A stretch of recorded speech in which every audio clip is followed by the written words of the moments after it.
Today is January 3rd, 2026. So I wish you a happy New Year's. Akemashite omadete gozaimasu. New Year's over 3 days in Japan, the 1st through the 3rd. In this video, I want to take a look at the languages that I'll mainly use and study during this year. I'm going to do so chronologically, in a sense, because what languages I concentrate on, brush up on, or study is largely determined by my travel plans. And now that I'm retired, I do travel quite a lot. I would say at least 8 or 9 months out of the year. Okay, first we have English. It's my mother tongue. I use it to make videos, to enjoy media, to do research, when I read books, etc. But that brings us to Japanese, my most used language now, and when counting hours speaking in my whole life, even more than English, because I've been in Japan since 1981, and I'm a Japanese citizen.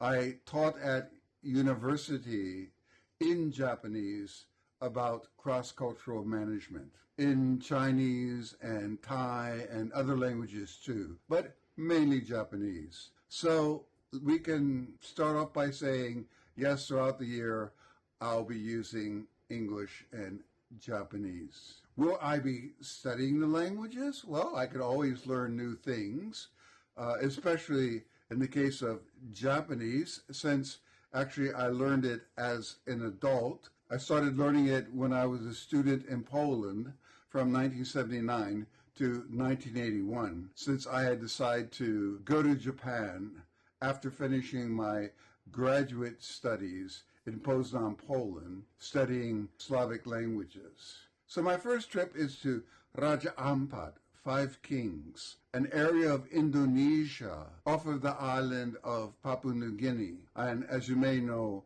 the Papuan part belongs to Indonesia. I will be going to the beautiful islands to do homestays in 3 different islands over 20 days. Most of the people there don't speak English, so I'll be using Indonesian. They also have many local languages which I want to ask about, find out about, not necessarily study, but I may make some videos about them. So what about Indonesian?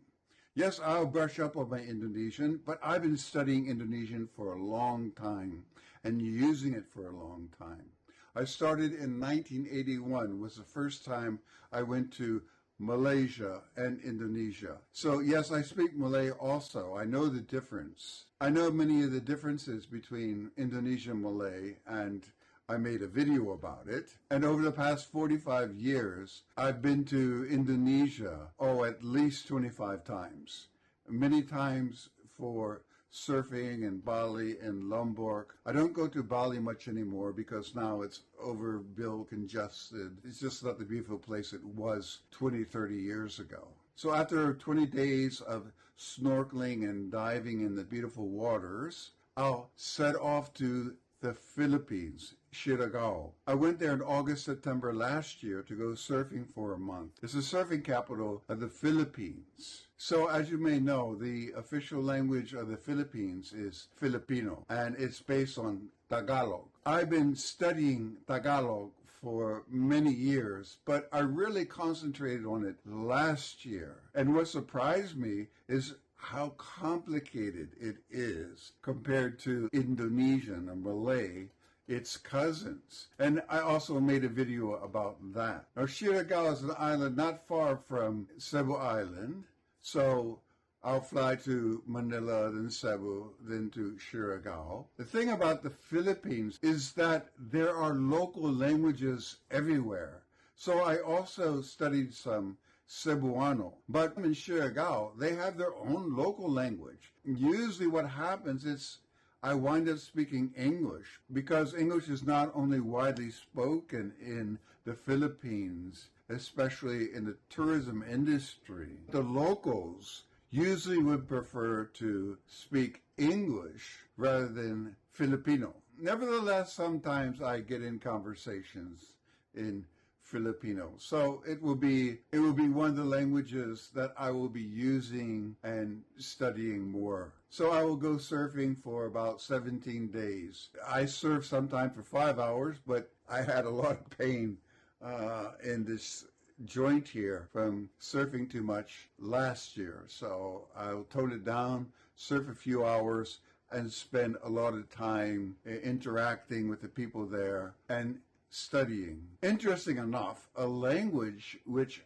I get to practice and I will continue to study when I am in Siargao is Hebrew. I would say that the number one source of visitors for surfing, those who go to the gym, etc., are Israelis. I've studied Hebrew on and off for many years, and it's a great chance to interact in Hebrew. So I'll be working on that language also. From the Philippines, I will fly to Kunming in China because I have been invited to visit a Chinese language school 1 week in Kunming and 1 week in Chengdu and receive 20 hours, 4 hours a day, of private lessons in Chinese. And the reason is they want me to give an honest review of the school in a video. I said, sure, no problem. I'll be in China for a month, and the last 2 weeks will be for the classes. So before then, I'll take 2 weeks to travel around southern Yunnan province, especially Xishuangbanna,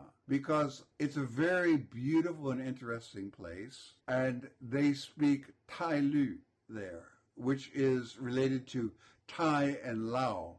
It's a language I've already run into. I can interact with people who speak Tai Lu by using Thai and Lao together. I understand most of what they say. So I'll also, now that we have AI, be using ChatGPT to try to help me dig deeper into their language. Getting back to Chinese, it's a language I started studying in 1981. When I immigrated to Japan, after leaving Poland and going through Southeast Asia and Hong Kong, I taught myself Chinese using books and cassette tapes, and then I studied Chinese literature in graduate school at Kyushu University. So I got deeply into Chinese, and I found it very useful to study Chinese and Japanese at the same time.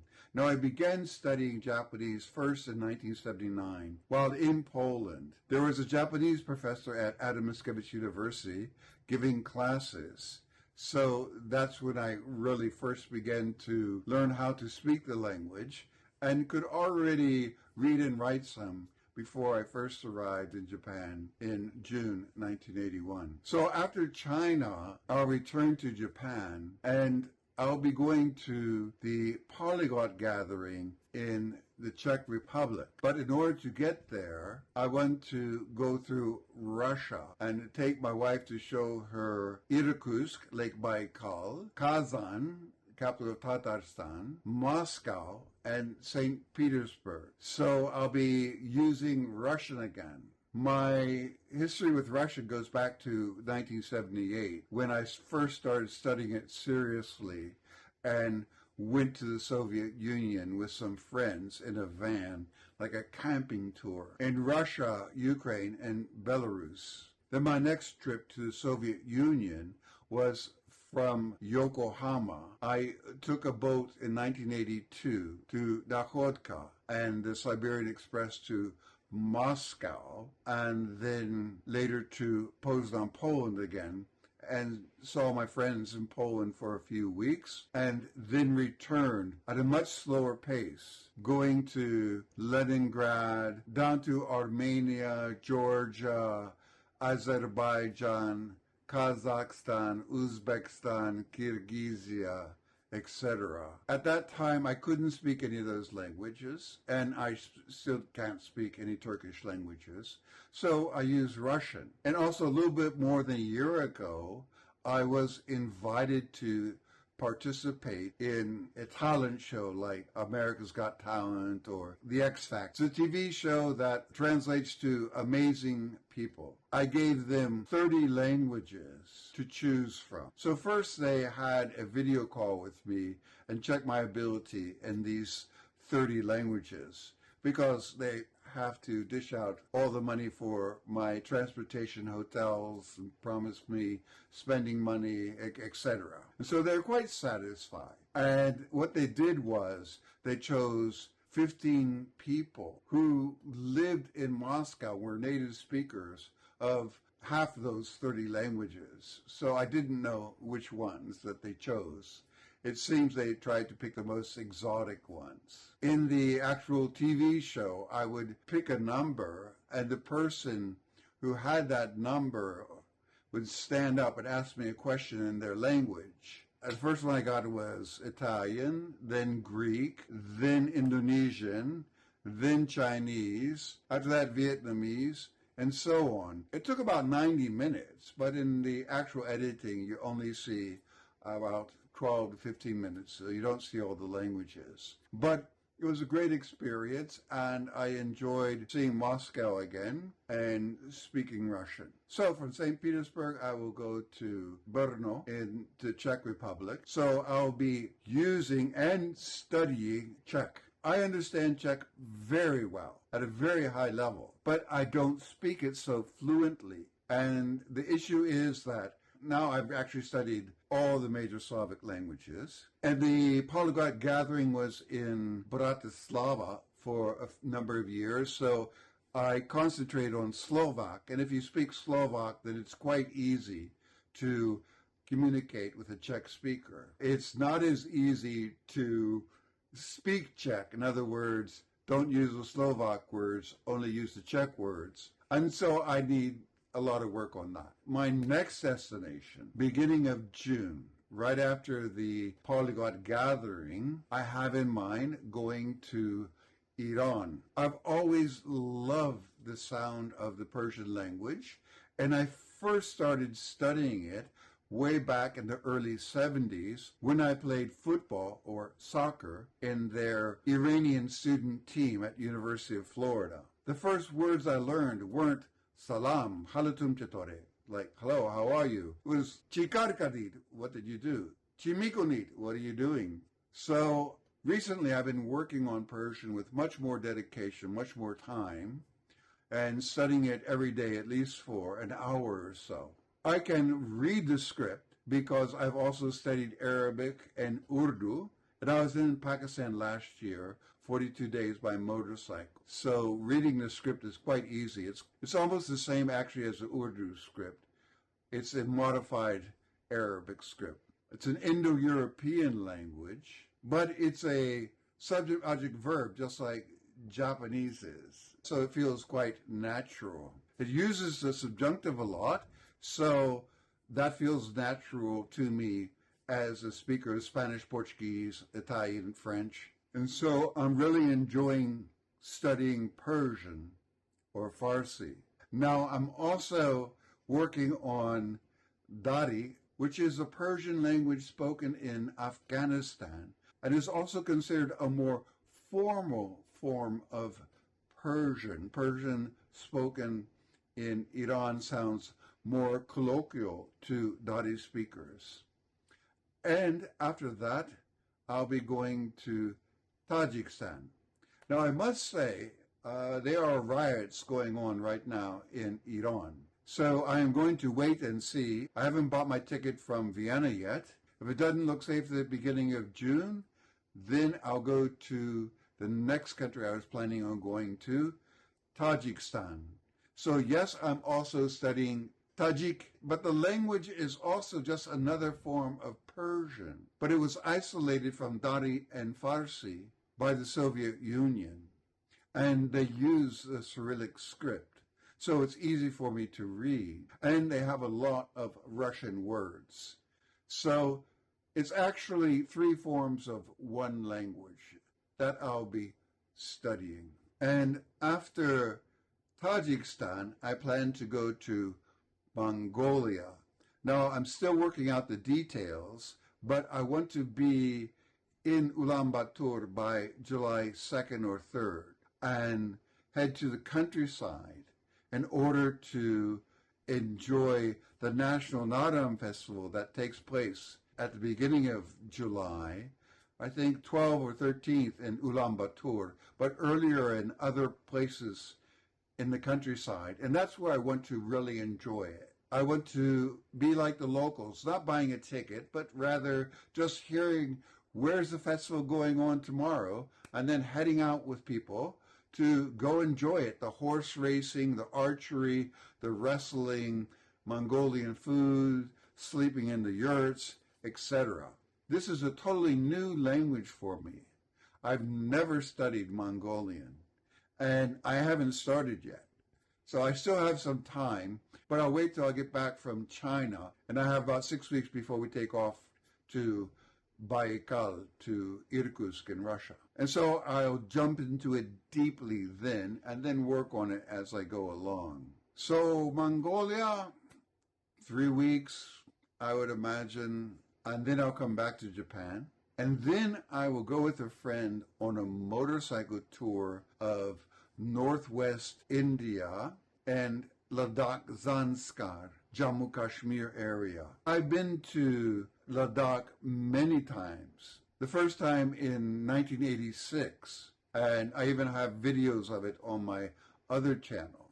And I've been back after that on motorcycle tours at least 3 times. I've studied Ladakhi. It is quite similar to Lhasa Tibetan. It's not really mutually intelligible right off, but if you know that form of Tibetan, you can learn Ladakhi much easier. And I made a video about Balti. When I was in Gilgit-Baltistan, I was studying Balti, which is related to Ladakhi. So I'll be mainly focusing on Hindi and Ladakhi for this trip. Hindi, I started studying a number of years ago, but mainly using my knowledge of Nepali, because I've been to Nepal many more times and spent a lot of time studying Nepali, and had many students from Nepal here in Japan, and had a chance to practice during the last 20 years. And I was just in Nepal recently for trekking to Tengboche in the Solokhumba area, and then returning through PK Peak. So it gave me a chance to use Nepali again. Now, what comes after that? I'm not sure. Those plans take me to about the beginning of October, so I'm not exactly sure where I'll be going and which languages I will be studying and concentrating on.